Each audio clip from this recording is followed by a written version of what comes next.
Hey Talkers! No vídeo de hoje a gente veio compartilhar com vocês alguns livros que podem ajudar vocês a ler mais em inglês. Isso é muito importante porque quando a gente fala de interpretação, de leitura, é muito comum que a gente faça isso em aula e muitas vezes a gente não pratica fora da aula. E então é uma coisa que vocês podem usar muito a favor de vocês. Isso, além de estar também mantendo contato com o idioma fora da sala de aula, que é super importante.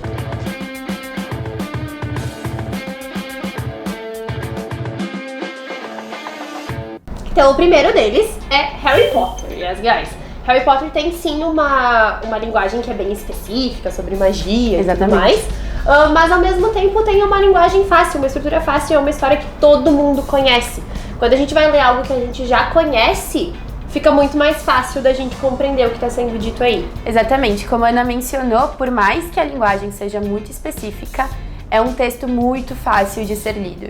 E eu acredito que a maioria das pessoas também já leram Harry Potter em português ou já assistiram algum filme, o que torna a leitura ainda mais fácil. Os segundos, então, são os comic books, yes? Eu, por exemplo, adoro os da Turma da Mônica. Eu também amo gibis. E como a Ana mencionou, é super legal porque a Turma da Mônica tem uma coleção de gibis em inglês.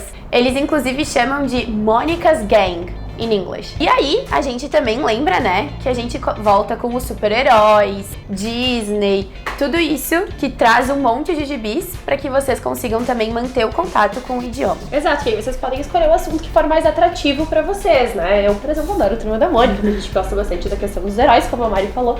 Então vocês escolhem, e é uma linguagem que é muito facilitada, porque ela é feita geralmente para um público mais jovem, e a gente acaba, parece muito simples, parece muito bobo, mas a gente acaba pegando muito vocabulário, tem muita coisa legal ali.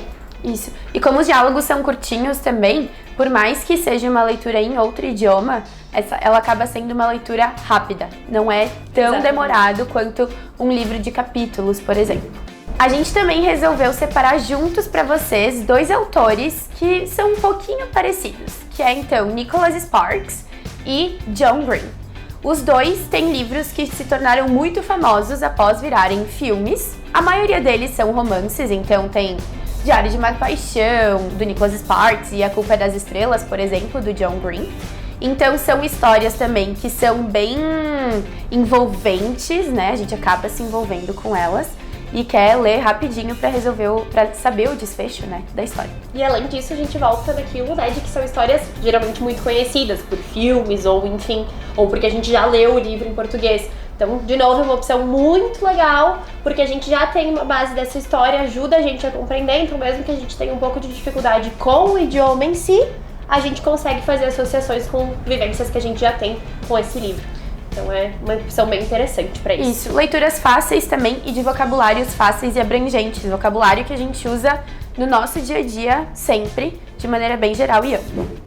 Uma coleção super legal e que pode ajudar muito vocês é a coleção Penguin Readers. Ele traz pra gente livros que são clássicos, que a gente conhece muito de nome, de uma forma um pouco nivelada, né, Ana? Exatamente, ele, por exemplo, eu sou um nível básico de inglês. Talvez tenha um livro que eu queira muito ler, mas que ele seja muito difícil para que eu dê esse passo inicial em inglês. Então essa coleção adapta esse livro pro teu nível de inglês, o que é muito legal. Realmente é muito legal e tem livros super conhecidos, como Anne Frank, por exemplo, tem Pride and Prejudice, Orgulho e Preconceito, com certeza vocês também já ouviram falar. E além disso, eles têm vários livros infantis também. Então eles criaram, né, historinhas, tem histórias que são criadas, que estão ali também, então, de livros infantis para que vocês possam ler. Que de novo a gente entra lá naquilo dos gibis, né? Parece bobinho, infantil, mas traz muito vocabulário, ajuda bastante, é bem positivo. E aproveitando que a gente está falando de livros infantis, a gente já vai falar de contos de fadas. Os contos de fada eu particularmente gosto bastante, acho bem legal. E, de novo, né, a gente já conhece, a gente cresce lá, né, tem aulas de português que são só sobre os contos de fada e que a gente faz interpretação disso. Então a gente já conhece esses contos e quando a gente lê eles em inglês, mesmo que a gente encontre dificuldades, é fácil da gente fazer essa associação, a gente consegue entender e pega um monte de vocabulário. Isso, porque o que acontece? Por exemplo, se a gente for falar da história da Branca de Neve, a gente já sabe que vai falar da madrasta que é má, vai falar dos anões, do príncipe, da maçã envenenada. A Branca de Neve não tem uma madrasta má. É só a bruxa da maçã. E quem que é a bruxa da maçã? É a madrasta dela? Tu não lembra que ela fala espelho, espelho meu? É a madrasta dela? Gente, ô Nicolas, põe isso aqui na foto, pelo amor de Deus. É a madrasta dela? Ana! Sim, né? Ela toma lá uma poção e tal, e vira bruxa e vai lá levar a maçã. Eu gostava só da parte romântica do príncipe lá. Eu só sabia que ela comia maçã. Ai, que legal! Eu não sabia. Mas tem sempre madrasta, né? Histórias infantis. Bom, Eu vou falar, tipo... nossa, eu sou muito... Eu vou contar outra então, mas aqui tá mais fresca na minha cabeça. Se a gente pegar a história da Branca de Neve, por exemplo, a gente sabe que vai falar sobre os anões, sobre o príncipe, sobre a madrasta, sobre a maçã. E esses são vocabulários que a gente já tem pré-estabelecidos quando for ler a história, né, na nossa cabeça em português mesmo. Então, quando a gente estiver lendo a história no contexto, a gente vai acabar sabendo quais são esses vocabulários ali também, o que acaba trazendo bastante informação nova pra gente no inglês, o que é super importante. Além disso, então, desses livros, né, que a gente já mencionou, a gente trouxe mais 3 dicas pra vocês que podem ajudar vocês com o reading in English. Yes, a primeira delas, então, guys, é que vocês precisam ter em mente que já é um desafio e um passo muito importante vocês estarem lendo um livro, mesmo que seja o gibi, né, num outro idioma. A gente conseguir fazer isso, a gente tá colocando à prova primeiro o nosso conhecimento e se desafiando também um pouquinho. Então não precisa ter pressa, vai talvez sim ser uma leitura mais demorada, porque é uma leitura em inglês, que não é a nossa língua materna, né? E que, além disso, vocês vão estar conhecendo novas expressões, novos vocabulários também, como a gente já mencionou anteriormente. Então, talvez, às vezes, seja necessário, por exemplo, fazer uma pausa durante a leitura para procurar traduções de vocabulário, enfim, o que determinada expressão significa e assim por diante. Exato, é importante a gente não se desmotivar com isso, porque sim, talvez seja realmente uma leitura mais demorada, né? Com certeza. Mas é algo muito legal e muito bom pro crescimento de vocês dentro do idioma. Além disso, a gente quer falar pra vocês do Kindle. Muitos de vocês já devem conhecer o Kindle, mas ele é como se fosse um livro digital, em que você compra livros e eles estão ali nesse seu aplicativo, ele é um pouco maior que o celular, yes?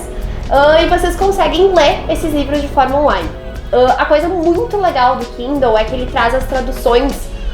Então, por exemplo, eu tenho dúvida nessa palavra, eu não preciso, como se fosse o livro físico, eu não preciso parar, pegar outro aparelho e pesquisar. O Kindle mesmo, por si só, ele já traz essas traduções, então isso é muito legal e ajuda bastante nessa hora. Isso, por mais que vocês não tenham, às vezes, guys, o Kindle mesmo, né, o leitor digital, é bem importante a gente lembrar que o Kindle tem também aplicativo para o celular. Então vocês podem ler no celular e, além disso, o Kindle também sempre tem algumas promoções e livros super legais que vocês nem precisam pagar, eles saem gratuitos pelo aplicativo e pelo site da Amazon também, muitas vezes. Além, então, dessas 2 dicas que a gente já deu pra vocês, uma terceira dica muito legal é que vocês tentem ler, quando possível, em voz alta. Porque a gente acaba se escutando, a gente percebe quando a gente tá com a pronúncia errada e é muito mais fácil da gente se corrigir também. Ou às vezes até correr lá no Google Tradutor pra escutar ela falando pra gente qual a pronúncia correta de alguma palavra. Às vezes na nossa própria leitura, né, quando a gente lê ali sem falar, a gente não tá ouvindo essas palavras, então tá tudo certo pra gente. Quando a gente tá falando ali em voz alta, a gente escuta isso e muitas vezes a gente escuta e acha estranho.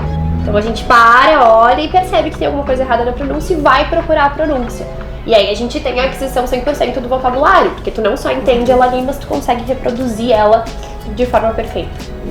Por hoje é isso, guys! Comentem aqui os livros favoritos de vocês, se vocês já tentaram ou não ler inglês e como foi essa experiência pra vocês. Além disso, não se esqueçam de se inscrever no canal e ativar o sininho também. E compartilhe esse vídeo também com algum colega ou algum amigo que esteja tentando melhorar também um pouco o inglês, tenho certeza que vai ser bem útil. Ok? Bye! Bye!